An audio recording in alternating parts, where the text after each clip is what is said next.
Kemarin pertandingan akhir jangan ngantuk dong. Harganya tadi 2 juta euro. Iya. Ditawar lagi sama si Matt Judge ini. Berapa? 1 juta euro. Matt Judge sih Cina apa gimana sih? Kok suka nawar-nawar begitu? Ayo di bip tolong. Kau. Tuhan berikan. Enggak dong. Oh, salah ya. Oh, itu Gue mau opening loh tadi loh. Tiba-tiba dia nyanyi loh. Oke. The Virgin. Oke, balik lagi di The United Wave Podcast bersama Koko United dan Marios Delano. Masih dengan jokes yang episode sebelumnya ya. Oke. Ya, oke. Jadi hari ini Kali ini kita mau bahas 5 pemain muda yang pernah hampir ke Manchester United. Lu kenapa? Masa sih? Hah? Lu kenapa melihat? Enggak lagi baca itu. Let your imagination run wild. Jadi maksudnya biarkan imajinasi berpikir liar. kita liar. Gila. Oke. Liar tentang apa nih? Waduh. Liar tentang coba aja kalau pemain ini main di MU. Oh, masuknya ke sono. Iya. Keren kan? 5 pemain muda yang hampir pernah ke Manchester United. Oke, siapa aja? Nah, sebelum banyak sih sebetulnya sih berita-berita. Ada banyak, tapi iya. Karena biar durasi nggak kepanjangan, kita nggak apa-apa, gue mau panjang-panjang. Oke, kalau begitu. Biar editornya capek ya. Waduh, kasihan Ray nanti ya. Dulu tuh, lu tau nggak? Lu Kenapa? tau striker namanya Radamel Falcao. Tahu. Sempat main di MU juga. Sempat main di MU ya. Nah, dulu dia sebelum dia tuh kemana ya? Ke Benfica nggak salah. Benfica atau Atletico Madrid juga pernah. Iya. Nggak, sebelum dari Atletico Madrid dia ke Benfica apa mana ya? Ya itulah, lupa gua. Jadi dari klub awal dia yang di South America itu, ya. Pas MU itu sempat ditawarin. Pasti masih muda. Harganya cuma 2 juta apa 5 juta gitu. Iya. Gitu. Ditawarin ke MU apa ke Aston Villa gue lupa lah. Pokoknya itulah, pokoknya harganya murah lah. Cuman gak ada yang mau, akhirnya dia malah pindah dan akhirnya jago di Atletico. Ya gitulah. Tapi pas pindah ke MU, menurut lu jago gak? Enggak, jelek. Nah, Menurut gue dia emang gak cocok main di Inggris sih. Kenapa? Karena main di habis dari MU kan dia sempat ke Chelsea kan ya. Iya. Di Chelsea pun juga enggak gimana banget. Karena kan dia striker kan. Jelek dia di MU di Chelsea. Kayak enggak keurus hidupnya ya. Rambut gondrong. Tapi kulit putih. Ya, jadi 5 pemain tadi, satu sebenarnya itu di luar dari daftar 5 pemain yang udah dibikin nih. Jadi pertama ini kita ngomongin soal si Jamal Musiala yang kemarin di Euro sebelum gugur ya. Sebelum Jerman gugur nih. Bapaknya Naysila Mirdad ya? Enggak dong, bukan. Jamal Mirdad. Oh bukan ya? Bukan. Ini aja, waduh. Wah, oke, Jamal Musiala. Iya. Jadi Jamal Musiala ini walaupun dia main di Munchen sekarang, sebetulnya dia itu punya 2 kewarganegaraan, Inggris dan Jerman. Dan dia sebelumnya, iya kan. Dan youth-nya itu pun juga dia di Chelsea. Iya. Gitu. Dan setelah di Chelsea selesai, dia tuh pernah main bareng sini, Bellingham pernah main di tim Inggris Under. Iya, tim muda gitu. Inggris. Karena masih main di timnas Inggris Under, itu masih boleh pilih kan. Dan dia tuh sempat pas selesai di Chelsea, MU punya kesempatan untuk ngesahin dia. Gitu. Tapi tidak dimanfaatkan sama MU. Iya. Ya karena ya itu sih. Karena ada beberapa pertimbangan, Salah satunya kewarganegaraan itu. Iya, karena salah satunya karena kewarganegaraan itu. Kalau misalkan misalkan dia akhirnya memilih Jerman, berarti MU nih agak sia-sia, dalam arti sia-sia. Gue nggak dapet home ground Inggris gitu. Cuman sebetulnya mah, sebetulnya nggak usah masalah lah gitu ya. Cuman gimana ya? Agak blow on sih menurut gue sih. Ya entahlah ya pertimbangan apa gitu-gitu. Cuman kan maksud gue kalau ternyata Jamal Musiala sejago itu pun juga gue rasa akan desain. Bener gak? Iya, betul. Gue setuju banget sama pendapat Koko United. Dan menurut lu gimana Jamal Musiala kalau misalkan dia ada di MU sekarang?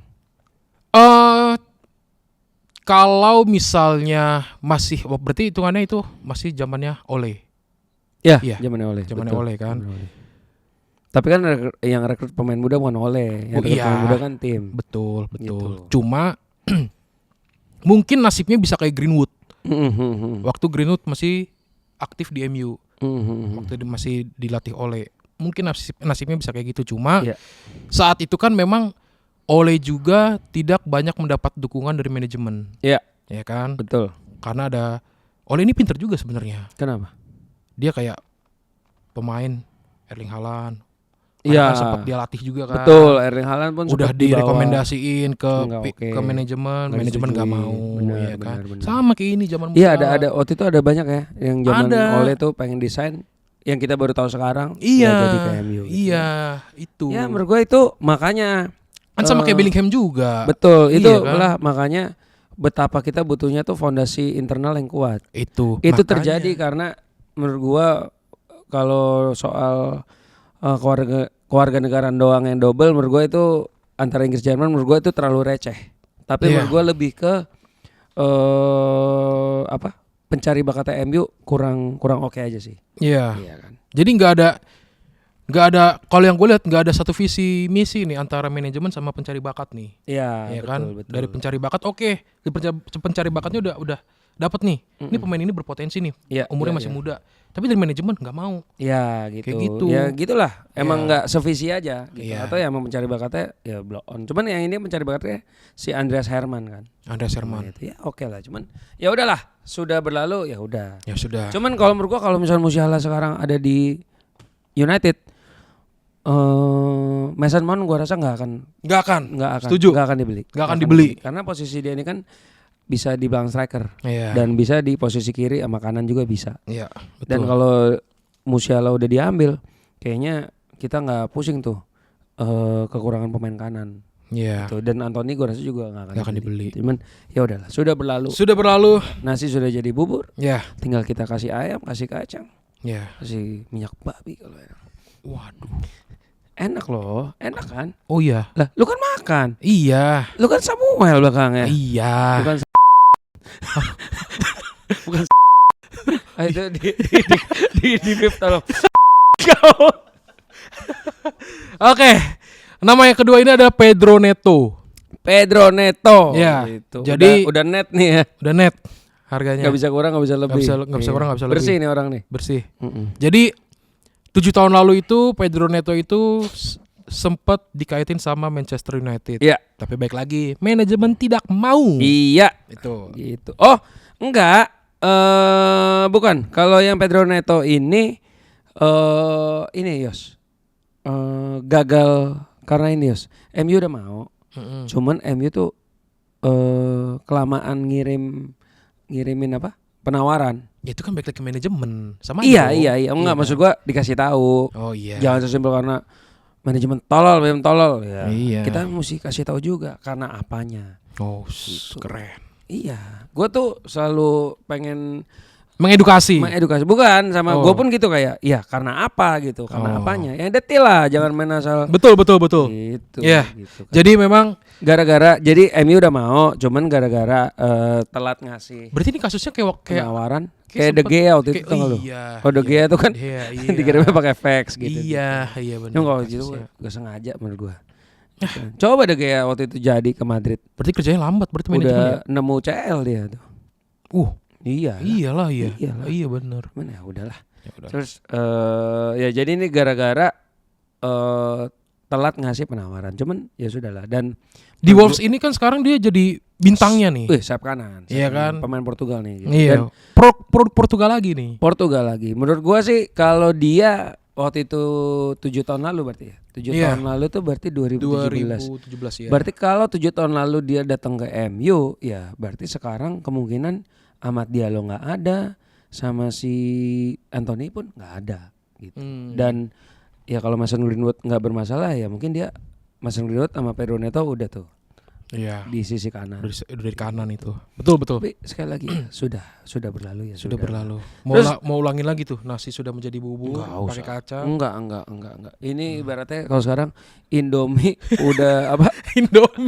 Indomie kelamaan dia apa? Kelamaan direbus jadi apa? Jadi lembek. Jadi benyek ya? Benyek iya. Gitu. Gak suka gua. Gua gak suka yang benyek-benyek begitu. Oh iya. Tadi soal Pedro Neto udah, soal Indomie udah, sekarang kita masuk ke Benjamin Sesko. Benjamin Sesko, striker RB Leipzig. Ya, Gila. Ini pemain yang kemarin tuh hampir di mana? Diisuin ke Arsenal. Cuman tiba-tiba ternyata dia perpanjang kontrak. Tapi ya bisa juga sih tetap di bid sama Arsenal. Tetap bisa. Itu pun kalau dia benar-benar mau gitu. Kenapa kan Sesko? Dia belum ada hati dong ke Arsenal kan? Dia belum ada niatan buat ke Arsenal berarti. Iya, mungkin dia mungkin ngincarnya ya dia mau klub terbaik. Mungkin dia mau klub terbaik gitu. Iya, kan? betul. Terbaik betul. itu. Mungkin dia berpikir kayak, duh gue ngapain ya ke klub yang cuma buat jagain trofi orang, orang gitu loh ya kan. Iya benar. Itu ya. Arsenal nih kalau gue lihat kodamnya penjaga ya. Kodamnya bodyguard, kodamnya pas pampres. Anjir lah, sama kodamnya genangan. Bikin kepleset. Sionya gajah. Kenapa? Gak bisa lama di puncak. Ya jadi gak ada sio gajah. Emang gak ada. Iya. Oke. Canda terus gitu. Benjamin Sesko. Benjamin Sesko. Dulu sempat bisa direkrut. Ngomong-ngomong Benjamin Sesko, ini orang ngomongnya mesti lengkap. Benjamin Sesko. Kalau cuma disingkat Benjamin S, disangka bapaknya si Idul. Iya, Benjamin Sueb kan. Benjamin Sueb iya, gitu. Ya udah. Benjamin Sesko. Pemain yang dulu bisa direkrut Manchester United dengan harga 2 juta euro. 2 juta euro. 2 juta euro. Iya. Iya kan? Tapi si siapa? Matt Judge bener Matt Judge. Judge. Orangnya ini judging banget nih. Iya. Ya kan? Berarti ini dia posisinya sama kayak si Christian Vivel nanti ya. Iya. Direktur Ini nego direktur perekrutan ya kan. Tapi enggak zaman yang kemarin-kemarin tuh MU enggak ada yang ini gitu-gitu. Ya kayak siapa aja dah siapa gitu, aja. Iya, gitu kan. Iya. Enggak tepat posisinya. Cuma lucunya nih si siapa Benjamin Sesko ini kan harganya tadi 2 juta euro. Iya. Ditawar lagi sama si Matt Judge ini. Berapa? 1 juta euro. Matt Judge sih Cina apa gimana sih? Kok suka nawar-nawar begitu? Iya. Orang Cina ya. Tapi uang nggak bego-bego amat lah. Kalau ada harga 2 juta mesti kita terima lah. Berarti memang ya bisa. Itu notnya udah harga pas loh. Iya. Masa ditawar cetiau? Aduh, gila banget. Padahal dia ini Gimana? bisa dibilang salah satu striker muda terbaik di Eropa saat itu ya kan? Betul. Ya kan? Sampai saat ini pun sampai saat ini memang sih bukan jadi top striker banget kayak Iya. Mbappe belum, tapi ya tetap bagus. tetap bagus. Tetap bagus gitu. Dan dia ini kan penggantinya Erling Haaland di RB Leipzig. Iya. Iya kan? Iya. Pengganti Erling Haaland Iya. gitu. Dan salah satu wonderkid lah. Memang kalau berarti di musim berapa ya dia harusnya ke MU itu? 2020 kayaknya ya? 2020. Kalau 2020 dia masih muda dan Iya. ya jujurnya sih kalau misalkan dia waktu itu ke MU, sekarang MU sebetulnya nggak butuh striker. Atau mungkin Højlund nggak datang. Iya banyak kemungkinan. Ya baik kemungkinan Iya. gitu. Jadi ya karena kita di Wonder Bar ya, kita wondering aja. Wondering aja. Masuk sekali. Jadi emang Wonder Bar ini tempat kita untuk wonderingnya makin enak gitu. Coba kalau misalkan waktu itu si Sesko datang, ya Højlund nggak ada tuh. Højlund nggak ada. Dan ya MU nggak kekurangan striker. Betul. Harusnya gitu. Betul. Gitu. Lanjut ada yang keempat nih. Moises Caicedo. Ya. Yang akhirnya dulu sebelum pindah ke Brighton itu dari ini Independiente del Valle. itu klub mana sih? Moises Caicedo Liga tuh mana? ini loh apa? Ecuador kan ya? Ecuador. Iya ya. Caicedo. Betul. Bener kan ya? Bener. Gila. Pengetahuannya luas loh ke United lagi. Sering baca aja. Oh, sering baca ya. Kalau luar salah biasa. juga ya maaf. Oke. Kita kan bukan Wikipedia. Betul. Ya. Kita hanya manusia biasa. Ya. Wah, udah. Gak usah nyanyi. Lu kayak ini lu lama-lama lu. Saiful Jamil. Aku memang manusia biasa. Ya jadi si Moises Caicedo ini sempet. Untung namanya Jamal Musiala ya. Kalau penyanyi jadi Jamil Musiala. Padahal udah jauh pembahasannya tuh. Itu tuh tadi Jamal Musiala tuh poin pertama. Ini udah poin keempat. Dia baru kepikiran coba. Aduh. Moises Caicedo itu sempat di kayaknya Kristen. Kenapa? Moses. Iya. Musa. Iya kali ya. Iya, Gua gak tahu lah. mungkin ya. Mungkin kali. Berarti dia bisa belah lautan nih harusnya nih. Wah. Berarti dia kalau misalnya nyebrang dari negaranya ke misalnya ke Inggris gitu, belah laut. Botong. Bapak udah kapal feri. Enggak, saya mau belah laut. Wah, dark jokes nih. Bahaya. Gitu. Udah. Enggak, kenapa menurut gua belah laut? Itu kan Karena posisi dia ini kan di tengah. Umpannya itu bisa membelah pertahanan. Itu maksudnya. Itu ke arah situ ternyata. Dribblingnya bisa membelah pertahanan Iya. lawan gitu. Jadi ya MU nih sempat ditawarin 4 apa 5 juta euro kan waktu 4. dia sebelum pindah Enggak ke dong, 4,5 juta pounds. Sekitaran segitu. ya segitulah ya. Iya. Ya duit mereka bukan duit gua lah. Iya, Mau betul. gotia mau berapa bodoh lah kan. Iya. Euro buat rupiah. Ya kan. Nah, cuman MU tuh ya lagi-lagi kelewatan gitu. Sampai akhirnya Brighton dicolong sama Brighton gitu. Kecolongan duluan sih sebetulnya waktu itu sih. Lebih kecolongan duluan. Jadi dianggapnya berarti pemain ini kayaknya kurang oke gitu. Coba waktu itu yang ditawarin Chelsea pasti diembat dulu nih. Pasti. Karena Iya. apa? Karena Pemain kulit hitam gitu. Ini kok diomelin gak ya? Gara-gara ini. kesana lagi Nah, arahnya. tapi itu kan yang gua omong kan cocok logi bukan Iya, cocok logi. gitu, Padahal ya sebenarnya ini sangat disayangkan gak sih? Nah, yang harusnya enggak ini ya, salah satu harusnya ke dia ke gelandang Brighton. terbaik kan. Iya, terus waktu di Brighton pun juga MU sempat mau ngincer kan. Cuman akhirnya dibeli sama si Chelsea 100 juta. ya kan cuma jadinya sayang gitu loh. Sayang banget. Harusnya sayang banget. bisa dapat harga yang sangat amat murah dengan kualitas pemain yang cukup oke di usia segitu, tapi malah dilewatin. Betul, gitu, ya sayang kan? banget sih, sayang banget gitu. Lu gampang sayang ya? Apa? Lu Gue emang gampang penyayang sayang orangnya. Oh, penyayang. Iya. Iya, sayang banget. Ya, cuman ya udahlah. Padahal kan sebetulnya kalau waktu itu Habis gue kira tadi Koko Yuna tuh udah ngomong, ya sudahlah. Terus mau nyambung ke antara bubur atau Indomie lagi, gue kira ke situ. Oh ternyata enggak. Gue kira ada cerita lain. Soalnya pengalaman hidupnya ini panjang nih, banyak nih. Koko United umur gua ini. masih dikit ya. Iya, tapi pengalaman hidupnya luar biasa nih. Iya. Jadi menurut gua Moses Caicedo harusnya kalau waktu itu pun dibeli di MU kan jadi pemain tengah. Kalaupun gak laku itu kan sebetulnya masih bisa dipinjemin. Iya. Kalau gua jadi manajemen United, gua beli terus gua pinjemin ke Brighton. Bener. Iya, nah. Iya. Sampai jago. Gila, pemikiran tuh kayak ini ya, Coach Wih, Justin ya. orang Gila. Chinese bos, Gila. pinter gua beli 45 juta, gua pinjemin beberapa musim depan, gua jual berapa puluh juta. Mesti begitu. Bisnis banget. Kayaknya staff internal MU mesti ada orang Cinanya deh kayaknya deh. Iya deh. Gua cocok ya kira-kira. Cocok. Kulit lu udah putih. Asalkan lu jangan jadi ini aja striker. Kenapa? Kan harus kulit hitam. Itu kan kalau di Chelsea, kalau di Chelsea gitu. Lu tau gak ada pemain Cina yang di MU ada satu orang? Dong Fangzo. Wah iya tahu Iya, juga. tahu Keren, lah. keren. Tahu dong. Ya itulah, cuman ya sudah lah ya. Nah, Nasi nih. sudah jadi bubur. Kasih dia udah mentok kayaknya. Enggak, ibarat es batu udah meleleh. Wih deh. Ih. Ternyata dia tadi sambil mikir. Sambil ketawa sambil mikir Ya, gitu. gitu lah, Cepet gitu. juga mikirnya ya. Iya dong. Oke. Iya. Sekarang yang terakhir nih, pemain kelima, Pemain terakhir. pemain muda yang Oke. hampir ke Manchester United tapi nggak jadi. Iya. Itu adalah udah kita sebut tadi, Erling Haaland. Sebetulnya ada satu lagi sih, Yos. Sebenarnya banyak. Ini dulu ya. Ini dulu. Ini kita mention yang udah awam lah, orang Iya. awam tahu gitu. Ya Iya. Erling Haaland. Erling Haaland. Iya. Ini benar-benar bisa dibilang kayaknya orang banyak yang menyayangkan, terutama fans MU ya. Ya kan? Setelah mengetahui berita ini. Iya gak sih? Gini sih. Iya. Sangat menyayangkan. Tapi kalau lu tanya gua sayang apa enggak sayang-sayang banget sih gua. Oh iya. Kan orang gua enggak kenal bakal enggak sayang. Wah, gue capek nih. Enggak. Gue udah serius. Gini. Buat gua, Haaland itu striker hebat. Tapi ternyata enggak sehebat itu. Sorry to say, buat gua. Sejauh ini ya. Gue tahu lu arahnya mau kemana. Kenapa? Karena ada Kevin De Bruyne. Betul. Jadi menurut gua, dia 2 musim terakhir itu kan di IPL di City memang jadi top skor. Betul.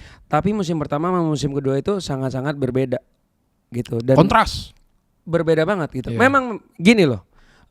Memang secara data golnya banyak. Ya. Tapi kalau secara lu lihat permainan ya gimana ya? Kayak si Erling Haaland sama Kevin De Bruyne Erling Haaland tanpa Kevin De Bruyne ibarat Tarzan tanpa Jane. Gitu. Gila lu. Golnya banyak tetap. Iya. Tapi mostly dia bikin gol banyak itu saat melawan tim-tim kecil. Iya betul. Iya. Dan FYI, dia itu udah di 9 final nggak bikin gol sama sekali. Terakhir FA Cup. Ya. Emang sih waktu itu dia pernah hat-trick ke gawang MU. Ya udah MU doang saat itu. Tapi tim-tim yang lain bisa nggak dia ngegolin gitu. Jadi menurut gua. Jadi menurut lu MU tim kecil? Iya.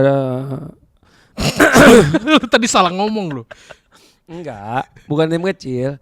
MU kan emang waktu itu kemarin wajar gitu loh. Enggak, maksud gua dia itu banyak gol, terkesan hebat banyak golnya karena golnya banyak lawan-lawan tim-tim mediocre. Gitu. Kalau beda sama Messi sama Cristiano yang lawan siapapun mereka bisa golin gitu. Jadi menurut gua Erling Haaland so far belum jadi top player. Gua kira dulu akan Erling Haaland sama Mbappe ini adalah ibaratnya penggantinya Ronaldo sama Messi. Tapi kayaknya so far Kylian Mbappe stand alone, berdiri sendiri di atas, belum ada persaingnya. Iya. Gitu.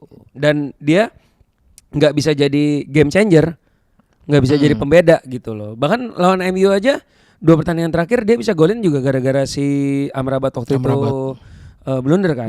Gitu. Dan sisanya ya udah gitu-gitu aja gitu loh. Nggak bisa jadi game changer lah menurut gua gitu. Tapi tetap pemain hebat, tapi nggak sehebat itu menurut gua ternyata. Gitu. Kalau ngomongin pemain game changer itu di United Gini, ada.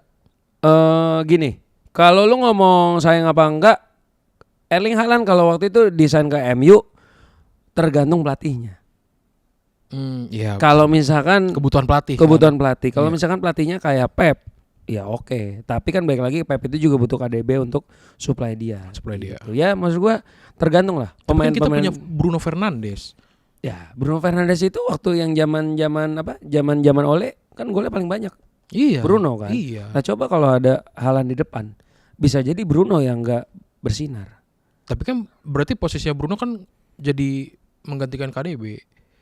Iya betul. Iya, tapi maksud gua kemungkinan malah salah satu. Jadi lu meragukan Bruno bisa menyuplai Haaland misalnya? Bisa supply, maksud gua. Santai dong. Maksud gua tuh gini. Maksud gua. Gua kan hanya bertanya. Maksud gua gini, kalau misalkan dia datang terus ada Bruno juga, ya kemungkinan yang banyak golnya tuh Haaland bukan si Bruno. Bruno lebih banyak asisnya. Itu maksud gua. Iya, itu. Iya. Gua nggak bilang Bruno jelek. Bruno tuh bagus banget. Dia selama 5 musim konsisten ya. Oh konsisten. Sangat konsisten. Walaupun pemainnya kayak cuma tetap dia paling konsisten. Walaupun bisa dibilang ya pemain paling banyak merengek ya kan. Iya. Tapi dia kualitasnya luar biasa gitu loh. Ya. Bahkan kemarin kita cuma bisa berandai-andai lah kira-kira. Ini gue sedikit bahas Bruno. Iya. Kemarin pertandingan akhir jangan ngantuk dong. Gue tahu lo habis nobar kok. Jangan ngantuk. Mata gue garis lagi nih. Enggak, ini mah dari orok. Emang dari orok. Iya. Dia main berarti hitungannya cuma 74 menit. Di 74 ya? Iya kan 74 menit. Tapi selama 74 menit dia bermain, hanya dia pemain satu-satunya yang menciptakan 3 tendangan ke gawang sama 2 peluang. Hanya Bruno yang cuma bisa. Itu. Gila hanya Bruno yang bisa. Gila. Makanya sangat gue heran gitu. Pemikirannya Martinez untuk buat narik Bruno nih apa gitu loh. Makanya gue juga bingung. Dan bahkan penggantinya pun juga gak bisa berbuat apa-apa juga. Iya. Mana? Ya cuman ya sudah lah. Sudah. Apa? Nasi telah menjadi bubur. Indomie. udah benyek. Okay. Ya cuman ya itulah. Itu 5 pemain dan ya yang paling anyar itu Jude Bellingham. Yang paling anyar Jude Bellingham itu kan udah sampai datang ke Carrington, ya tetap gagal juga. Ya cuman ya udahlah. Itu kan masa lalu dan nasi udah jadi bubur. Berarti nggak perlu disesali berarti ya. Nggak perlu disesali. Ya cuman kita lihat ke depannya nih. Semoga MU enggak lagi kecolongan atau kehilangan pemain-pemain talenta muda berbakat. Ya kan? Itu yang perlu diperhatikan oleh manajemen gitu. Jangan sampai. Makanya gue sangat mendukung Ineos gitu. Karena kan dia kan visi misinya juga sejauh ini udah cukup oke lah. Iya, dan ini kan kayak ini ya Yos ya. Kayak David Gill. waktu David Gill di United. Gila, dia baca konten gue loh. Iya. Sadis. Konten lo. Yo, bener. Jadi. Iya. David Gill itu kan 10 tahun di United, dia itu membuat aturan nggak boleh sign pemain di atas 27 tahun. Iya. Tapi memang sekali lagi yang seperti gue sering bahas sama Mardel, itu memang ketentuannya. Tapi kalau udah mepet, bisa lah beli dilanggar. 1-2 pemain dilanggar karena kan kebutuhan. Iya. Ya kan, misalkan lu butuh striker, adanya yang umur 29 jago.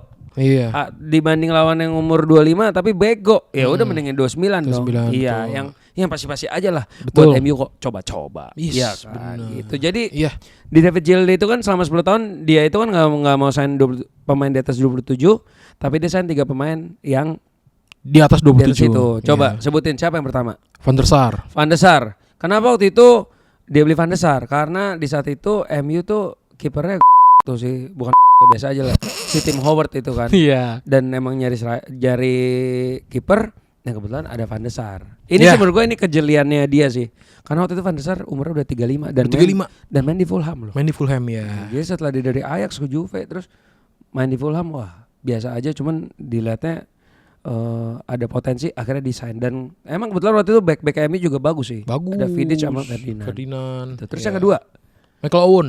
Michael Owen. Waktu itu Michael Owen dibeli dari apa waktu itu? Stoke City sih. Newcastle. Gratis. Ya itu karena ini sih waktu itu saya lagi MU waktu itu nggak ada striker. Gak ada striker. Waktu itu MU baru ditinggal sama Ronaldo. Gitu. Dan terus sama ditinggal sama Ronaldo, sama Tevez nggak ada, makanya dia beli. Tevez kan belok ke tetangga. Ya. Bukan sih, nggak mau berpanjang sama. Oh iya. Ferguson waktu itu. Iya. Oh Dia iya ke iya. City. Iya iya. Dan terus abis itu si Robin van Persie. Van Persie Nah, terakhir tuh 2000. Robin van Persie kenapa dibeli MU? Karena waktu musim 11-12 MU itu kalah miris dari City perkara goal difference doang. Iya. Beda 8 gol. Nah, makanya di musim depannya Ferguson mau bagaimanapun gua mau sign striker, makanya dibelilah Van Persie. Yang dimana waktu itu Van Persie juga kelamaan tuh nggak dikasih perpanjang kontrak sama Arsenal, makanya disalip sama Iya. ya itulah. Ya. Kira-kira itulah. Berarti lu setuju ya kalau ya ini tadi kenapa gue jadi meralat omongan gue sendiri ya. Ines ini harus memperhatikan dalam perekrutan pemain-pemain muda bertalenta. Iya, dan gitu. menurut gua ini akan jadi sesuatu yang luar biasa. Oke, sekian. Jangan lupa subscribe, like, sama komen. Ya udah bener iya. Ya. Iya, kenapa patah? Oke, jangan lupa subscribe, like, dan komen. See you di The United Wave Podcast Berikutnya. selanjutnya. Gua Koko United. Gua Makarios Samuel. Oke, see you.